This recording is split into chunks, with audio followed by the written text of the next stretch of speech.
Hey, Lee, worked out. NASDAQ futures are up 103 right now, more than the Dow. Could be a big day for tech. Was the demise of tech greatly exaggerated?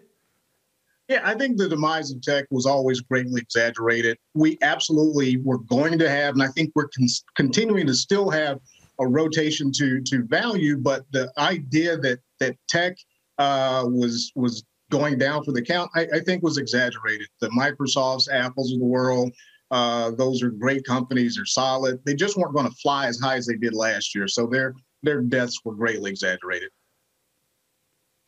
I mean, and now we're seeing this big pop in NASDAQ futures. And I get it, Lee, you don't operate on a 1 day, 1 week, or probably even 1 month schedule as well. Are you seeing any longer term opportunities? Everything feels so hot. Valuations are elevated everywhere. Is there any part of the market you still see as sort of macro undervalued in any way? You know, I don't see a whole lot of undervaluation out there. You can make the argument that there's some areas that are fully valued and still approaching that. You know, we're keeping an eye on inflation. Candidly, I think it's going to be transitory and thinking through some of the impacts of that.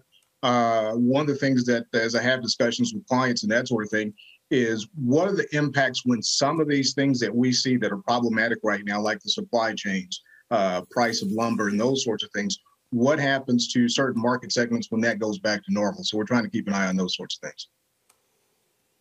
What is normal, though, Lee? I mean, and what is transitory? We talked about it yesterday. We hear that word.